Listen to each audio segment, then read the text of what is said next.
Head sõbrad. Ja ma arvan, et just nii võiks alustada, sest need inimesed, kes vägivallaga laiemalt, lähemalt ja kaugemalt lähisuhte vägivallaga tegelevad, nad nagu on ühte verd või kuuluvad kokku, nad on sõbrad.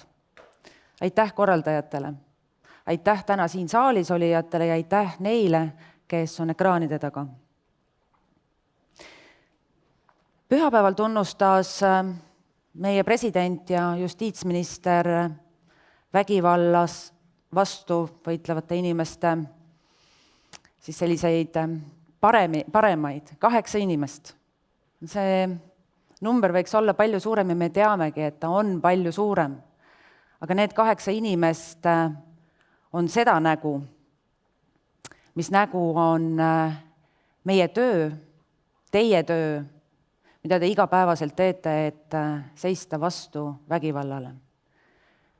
Et ohjeldada vägivallatsejaid, et aidata ohvreid, et märgata ka sekundaarseid ohvreid. Kas vägivald on põhjus või tagajärg? Ma usun, et me kõik vastaksime, et ta on nii üht kui teist. Kust vägivald algab ja kust ta otsa saab?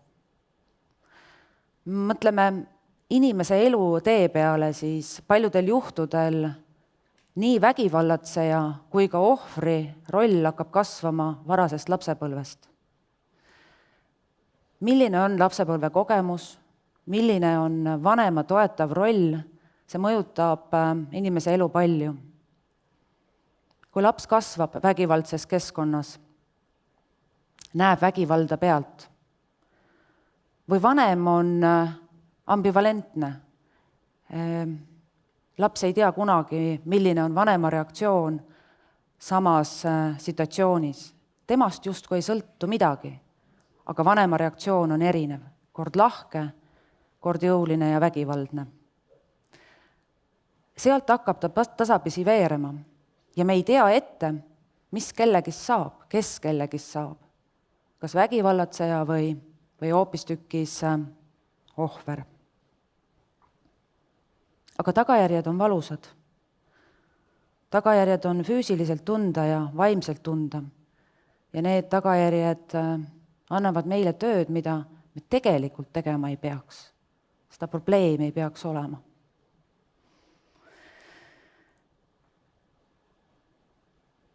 Kas me tunneme ära vägivalla, mis nägu on vägivald?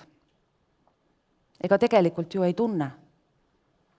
Kui me oleme oma töökollektiivis, kui me kõnnime linnas ringi, sõidame trammis või bussis, me tegelikult ei tea, kes meist mööduvad või kes istuvad meie vastas. Milline on nende igapäevaelu koduste taga, seal, kus keegi ei näe. Kas ta läheb koju vastu tahtmist hirmuga, et mis täna mind ees ootab? Kas rahulik õhtu pere ja lastega? Või on elukaaslane tulnud selles teises meeleolus? Selles, mida kogu pere hirmuga ootab. Jah, ootab, sest ta teab, et see tuleb. Või istub meie vastas, möödub meist inimene, kes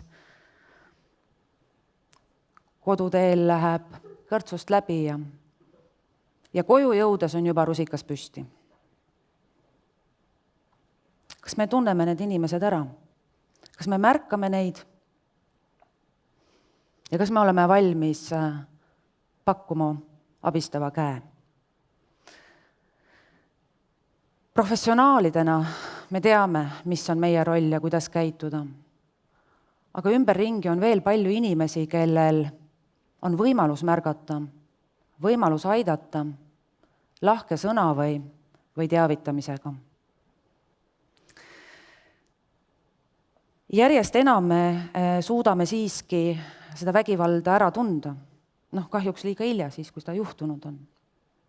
Ja järjest enam suudame me aidata nii vägivallatsejaid kui ohvreid, aga seda ei ole kunagi piisavalt. Kroonviiruse aeg, mida on olnud nüüd juba circa 1,5 aastat, on keeranud veel ühe vindi peale. Meil on olnud siin pikki perioode, mõõdetavad kuudes, kus pered on koduseinte vahele surutud. Ja mitte tavapäraselt, vaid hoopis uues rollis ja olukorras, kus lapsevanemad on pidanud olema õpetajad, kokad, psühholoogid, aga jätkama oma tööd, igapäevast tööd. Et see ei ole olnud kerge ja me tegelikult ei tea, millised on need kaugemale ulatuvad tagajärjed. Psühholoogilised muutused inimeses on tegelikult muutuvad ja nende mõju ulatub ka ettepoole, tulevikku. Sellepärast me peame jätkama, me peame märkama, peame abistama, peame olema ise tugevamad, rohkem valmis ja seda kõikidel rinnetel. Uuringud näitavad seda, et perevägivald, mis on peamiselt kahjuks küll suunatud naiste vastu, kahjustab kannatajate, ohvrite peamisi inimõigusi. Õigust eneseväärikusele ja vabadusele, nendele vabadustele, mida me peame üsna tavaliseks või loomulikuks. Et me kuuleme, et meie vabadust riivab see, kui me peame panema maski ette või kui meie liikumist piiratakse. Aga ohvreid piiratakse, kontrollitakse, võetakse dokumendid ära, omatakse ühist Facebooki kontot või kontrolli selle üle. Õiguskaitse ja sotsiaalkaitse pruugivad jääda kättesaamatuks just nimelt tänu sellele kontrollile või ka hirmule ei julgeta abi otsida. Perevägivallast ei ole kunagi liiga palju võimalik rääkida. Sellest tuleb hakata rääkima juba koolieas lastele ja noortele. Et nad mõistaksid, et võib-olla see, mis nende kodus toimub, ei ole teiste kodudes samamoodi. Mäletan, kui ma alustasin 90ndate alguses lastekaitse valdkonnas sotsiaaltöö tegemist, siis need lood nagu ei unune tegelikult kunagi, kus perevägivalla ohver 3–14-aastasena ükskord mõistab, et sõbranna kodus on teisiti. Seal ei ole rusikas püsti, seal ei võeta rihma välja, seal ei keerata ust lukku ja ei hoita sind seal isolatsioonis.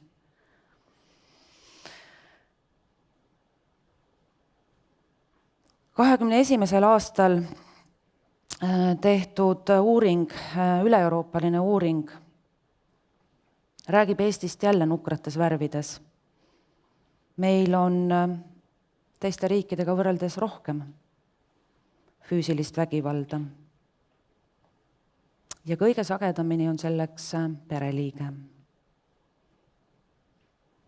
Iga 5. naine Eestis on kogenud oma elukaaslase, partneri, abikaasa poolt füüsilist vägivalda. 2014 on selle uuringu andmed. 2020. aastal teavitati Politsei- ja Piirivalvet 16 300 juhtumist. See number on üsna sarnane küll, aga me ju teame, et suletud uksed viiruse ajal on pruukinud ka seda statistilist numbrit mõjutada. Soopõhise vägivalla maksumuseks on Euroopas hinnatud 366 miljardit. Kujutate ette, miljardit, 366. Naistevastane vägivald moodustab sellest pea 80%. Kõige suurem osa kuludest on füüsilised ja emotsionaalsed kannatused. aga ka kriminaalõigusvaldkonnas, majanduse kahjud 14%. Kes võiks arvata, et majandust mõjutab tegelikult ka see vägivald, mis koduseinte taga on, aga nii ta on.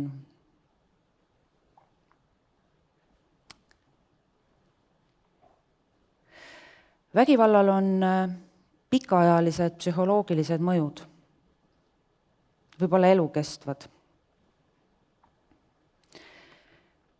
Ja me teame ka seda, et partneripoolne seksuaalne vägivald põhjustab depressiooni 35% vastanutel, ärevust 45% vastanutest, enesekindluse kaotust koguni pooltel ja suhtlusprobleeme 43%. Füüsiline vägivald põhjustab samamoodi depressiooni, ärevust, enesekindluse kaotust ja suhtlusprobleeme. Vägivald, eriti perevägivald, on hästi varjatud. Sellega seonduvad erinevad stigmad. Süütunne, eriti lastel, mis ma valesti tegin. Minu käitumine tõi esile selle vägivalla. Häbi. Ma hiljuti olin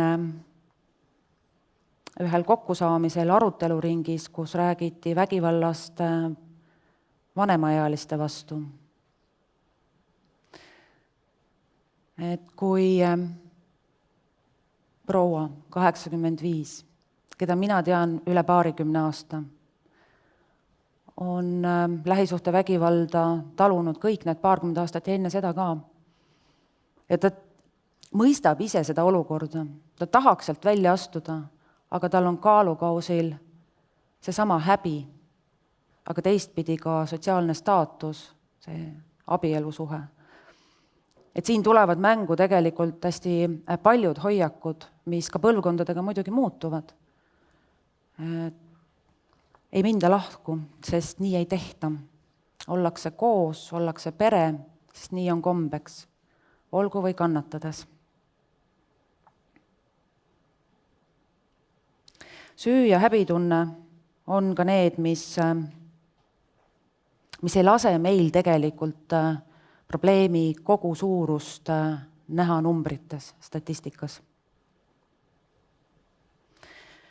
Ja me tegelikult ei tea lõpuni, mis on vägivalla mõjud meie ühiskonnale. Lihtsam on hinnata ühe ohvri, ühe vägivallatseja puhul seda mõju, aga ühiskonna suuremat mõju on äärmiselt raske hinnata. Kes meil veel lisaks naistele, lastele, vanemaealistele ohvriteks kipuvad sattuma? Need on erivajadustega inimesed. Vaimupuue. Teame koledaid lugusid ka sellest, kuidas vaimupuudega naise partner, elukaaslane kuritarvitab ja laseb teistel kuritarvitada.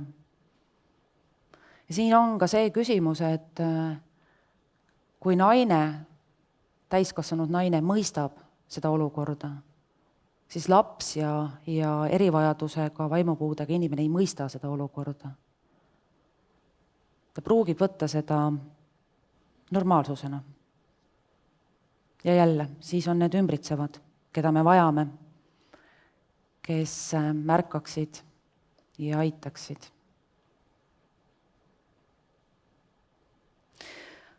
Hästi oluline on kogukond. Kogukond meie ümber. Alati ei saa tulla riik appi. Alati ei ole politseinikku ja kohtunikku võtta. Aga alati on kogukond inimeste ümber. Ja see kogukonna vastutus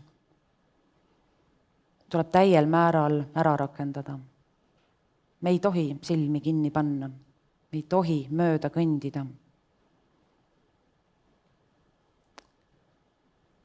kas sina reageerid, kui vanem sakutab tänaval last või natukene nokastanud meesterahvas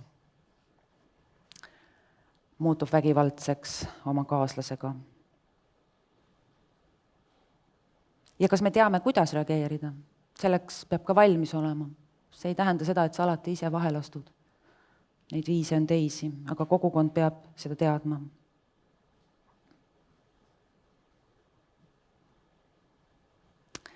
Mul on hästi hea meel selle üle, et erinevad ministeeriumid Eestis on seljad kokku pannud. Et üks ministeerium on täna selle konverentsi korraldamise taga, aga Eesti riigis, ma arvan, on hästi suure panuse tegelikult vägivalla ennetusse andnud Sotsiaalministeerium, justiits, sise, haridus, kultuur. Tegelikult ei ole eluvaldkonda, kus riiklikke poliitikaid saaks jätta rakendamata, mõelda veel midagi paremat ja tõhusamat välja. Ja see koostöö ministeeriumide vahel on olnud aasta-aastalt edukam ja tõhusam. Millest me puudust tunneme? Alati on kõige lihtsam öelda, et oleks veel natuke raha, küll me siis teeks. Tegelikult on nii, et oleks meil kõigil natukene rohkem südant, oleks meil natukene rohkem vastutustunnet ja kodanikujulgust, vaat siis me teeks. Aga me teeme koos. Ilusaid arutelusid teile!